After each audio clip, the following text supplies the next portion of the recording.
Buenos días. Soy el doctor Miguel Ángel Bufalá, del equipo de Medicina Responsable. Y hemos recibido una serie de preguntas sobre la alergia. Lógico, dado la importancia que tiene la alergia por diversas cuestiones. El número, cada vez hay más alergias. Estamos entre el 10% en la población general y se eleva al 20% en sitios muy industrializados, porque aumenta año a año sin estar muy claro del todo el porqué, y porque nos encontramos a nivel de calendario en un momento en que aumentan claramente en nuestro territorio. Me gustaría empezar definiendo la alergia de una forma muy sencilla, como la reacción que hace nuestro organismo a una sustancia a la que considera extraña y con la que ha tenido generalmente contacto anteriormente para desarrollar un anticuerpo que la combata. Esta sustancia extraña para nosotros ocasiona una reacción inflamatoria, molesta y a veces hasta peligrosa, mientras que a otras personas esa sustancia no la va a afectar de ninguna manera.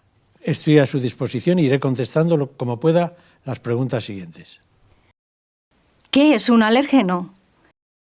Bueno, pues es la definición médico-científica que damos a las sustancias extrañas y que son capaces de que nuestro organismo reaccione de una manera perjudicial para nosotros. ¿Cómo llegan a nosotros los alérgenos? Los alergenos llegan a nosotros por múltiples vías. La más conocida seguramente es la vía respiratoria, dado que podemos inhalar polvo, polen, estamos con los ácaros, podemos coger hongos si estamos trabajando en sitios cerrados y con mucha humedad, etc. Pero hay muchas más vías. Está la vía digestiva, hay una serie de alimentos, sobre todo los frutos secos, frutas verdes también, que nos pueden hacer que tengamos clínica alérgica por culpa de algo digestivo. Está la vía de contacto, hay una gran relación profesional, la gente que tiene alergia de contacto al yeso o a materiales de construcción, etcétera, pero algo diametralmente opuesto, como puede ser la cosmética, las alhajas, los perfumes, jabones y demás, que lo pueden dar. Hay otra vía que es por vía de haber ingerido un medicamento. Los medicamentos son capaces de ocasionarnos reacciones de alergia, por grupos o individualmente, cada tipo de medicamento. Y los hay mixtos, como puede ser lo que sucede en los que tienen animales domésticos, porque al mismo tiempo del contacto puede dar alergia también la descamación de sus epitelios, el pelo y demás. Luego son múltiples las formas de entrada. No debemos de olvidar una que es por inoculación, no porque sea muy frecuente, pero sí porque puede ocasionar un trastorno importante de anafilaxia que puede chocar al individuo y llevarle incluso a la muerte, como es por la picadura de avispa, etc. ¿La alergia tiene relación hereditaria? Tajantemente y totalmente no hay una correspondencia absoluta con la hereditaria a nivel de herencia, pero sí hay una marcada tendencia a ello. Si hablamos que entre el 10 y el 20% de la población tiene algún tipo de alergia, pues si uno de sus progenitores también es alérgico, se puede elevar hasta el 50% de los descendientes. Y si los dos lo fueran, estaríamos cerca del 70%. ¿A qué edad puede comenzar la alergia? La alergia no tiene edad. Puede ser desde el nacimiento hasta el momento final de nuestra vida.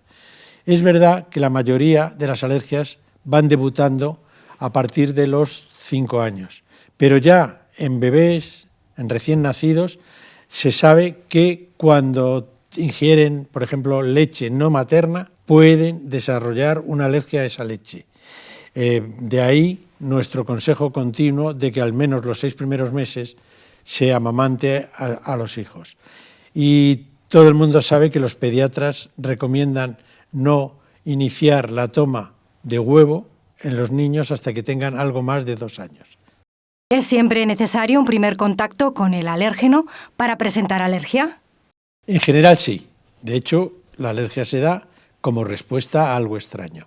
Pero si esa sustancia extraña no hemos tenido contacto con ella y es la primera vez que tomamos algo y desencadena alergia, ¿por qué es? Pues por el fenómeno que denominamos de sensibilidad cruzada.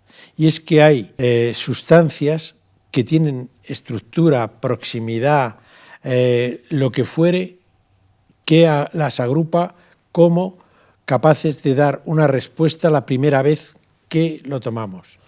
Es conocido de todos lo que está sucediendo, por ejemplo, con el cacahuete, que es una leguminosa, no es un fruto seco, pero la gente que tiene alergia al cacahuete, algo muy frecuente en Estados Unidos, porque lo utilizan mucho, porque lo toman incluso en las mantequillas, la gente que tiene alergia al cacahuete, aunque no tome cacahuete, a veces pueden sentir alergia la primera vez que toman una avellana, una almendra o similar.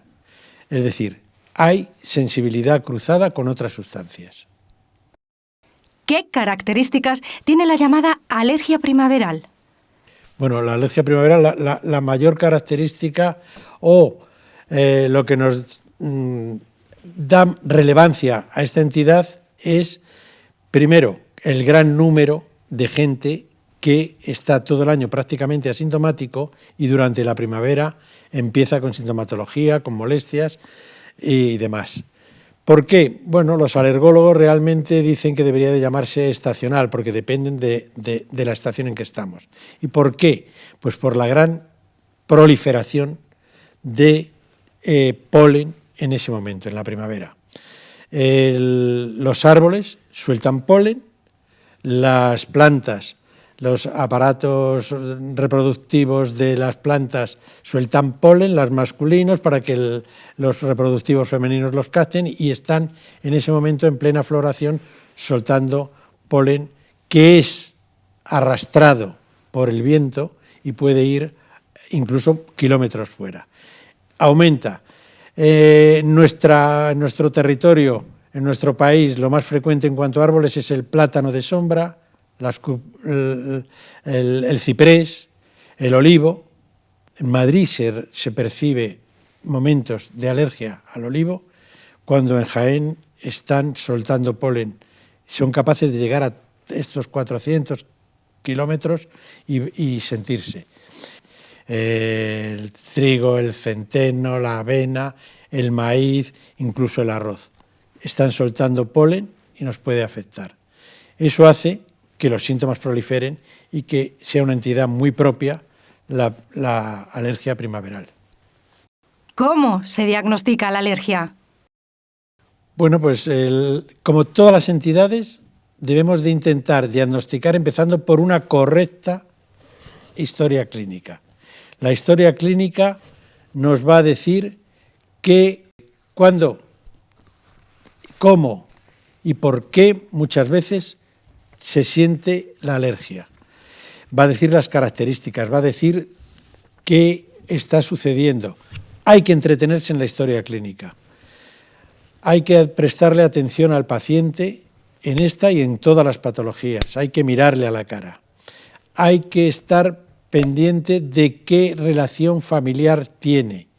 Si sus padres o los más allegados o hermanos son pacientes de alergia, porque nos inducirá a veces al qué. Y hay que ver qué ambiente laboral o de convivencia tiene, en qué trabaja, en qué no trabaja, si hay contaminantes, si hay sustancias que puedan ser la causa. Luego pasemos a las pruebas diagnósticas. Las pruebas diagnósticas más conocidas son el famoso PRIC, que consiste en hacer escoriaciones en la piel del paciente y en esas irritaciones artificiales que hemos creado en la piel, introducir sustancia que pensamos que es la responsable de producir alergia, el alergeno. A los minutos veremos qué está sucediendo. Veremos qué ocurre, cómo se irrita la piel y a cuáles.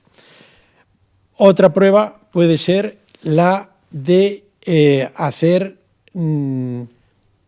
cuantificación de un análisis de sangre de los antígenos específicos, de los antígenos, los anticuerpos específicos al antígeno nocivo.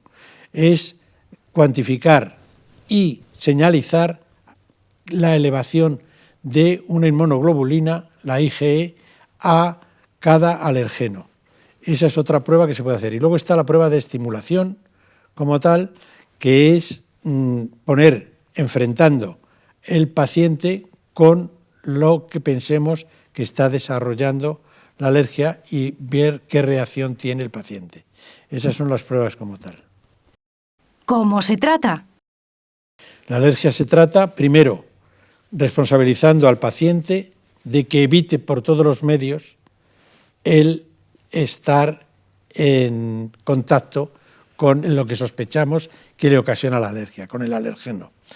Ha de revisarse los momentos de mayor polinosis del día, las zonas con más polinosis, ha de evitar salir en ellas o practicar deporte o pasear por el campo en esos momentos, ha de ser cuidadoso con el filtro de aire del coche, con las ventanillas del coche, con las ventanas.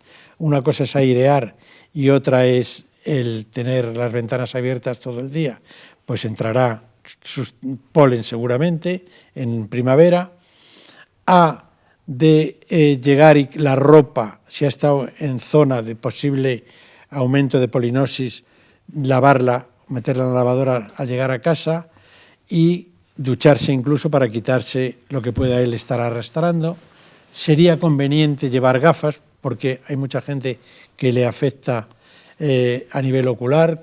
Aumentar la limpieza en casa, quitará bastante polvo, quitará los ácaros, que son responsables de mucha alergia, aunque cada vez sabemos más que en este polvo, sobre todo en primavera, lo que hay son partículas de polen en gran número. Al mismo tiempo que el polen hace este daño, recordemos que además cuando hay zonas de polución, en momentos de polución, aumenta la sensibilidad para padecer alergia primaveral. Bueno, es un maridaje perfecto los elementos de polución, sobre todo residuos del diésel, con el polen para que nos afecte.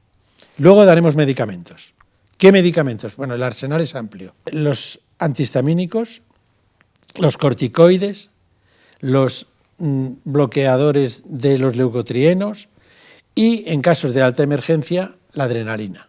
Esto, en cada momento y para cada paciente, tendrán que hacerse como tal. Y una cosa importante del tratamiento es y que todo el mundo pregunta y que le aconsejemos si utilizar o no, es la vacunación.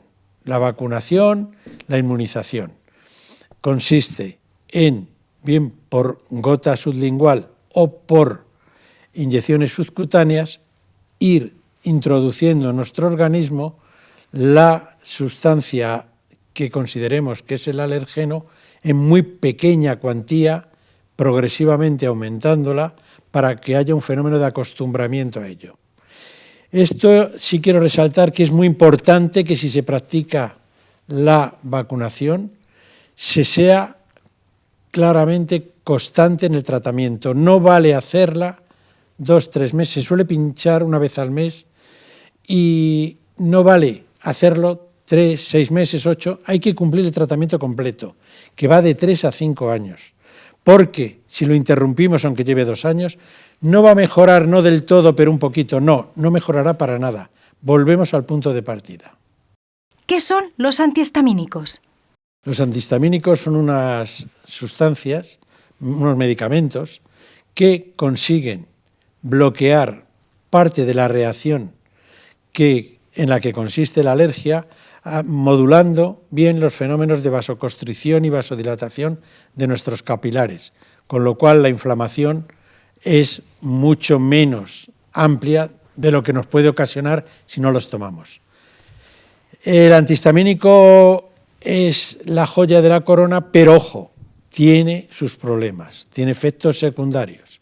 Tiene efectos secundarios, fundamentalmente puede ser peligroso si se consumen en profesiones de riesgo, los conductores, la gente que trabaja en andamios, etcétera, porque puede dar cierto grado de torpeza y de sueño. El antihistamínico bloquea los receptores de la histamina. La histamina es una sustancia que produce en nuestro cuerpo unos linfocitos, los mastocitos, la sueltan y es la que ocasiona la inflamación de la alergia. Bueno, pues los H1, que son los de la alergia, los bloquea el antihistamínico, pero atraviesan la barrera hematoencefálica, los antihistamínicos de primera generación. Son fuertes, son más efectivos. Por eso la industria farmacéutica ha sacado los de segunda, que no atraviesan, o por lo menos atraviesan mucho menos la barrera hematoencefálica, y los efectos secundarios de sueño, obesidad, etcétera, son menos frecuentes. Y ya están en boga y en actualidad los de tercera generación. ¿Qué se espera para esta primavera respecto a la alergia? Se espera algo, va a haber alergia sí o sí, pero aunque nunca llueva a gusto de todos, la poca lluvia que tuvimos en invierno hará que el pico se desplace, en vez de a mediados de abril, a mayo, principios o mediados. Se espera que Madrid, Toledo, Jaén, Córdoba, Sevilla y parte de Extremadura tenga una polinosis moderada. El resto de España tendrá menos que otros años. Se espera que haya cambios porque la mascarilla habrá disminuido el número, pero se espera que la gente salga al campo, al aire libre, más que nunca, porque es un efecto que se está viendo rebote al confinamiento de la pandemia. Y se espera que haya que armarse de paciencia con las consultas de alergia, porque tendrán su habitual retraso aumentado, dado el freno que hubo durante el tiempo de pandemia. ¿Qué hacer si se sospecha alergia? Bueno, si se sospecha alergia, no hacer caso al vecino, al familiar que tiene alergia y le ha ido muy bien algo, sino consultar con su médico. Y su médico valorará si ha de pasar al alergólogo para practicarle pruebas y demás, o no es necesario. Autocontrol, evitando lo que pensemos que puede ser el causante. Y, bueno, yo creo que al final, y como siempre, no tengamos alergia al médico y consultemos al sanitario, al experto, al que debe de dirigir este tema. Muchas gracias por su atención.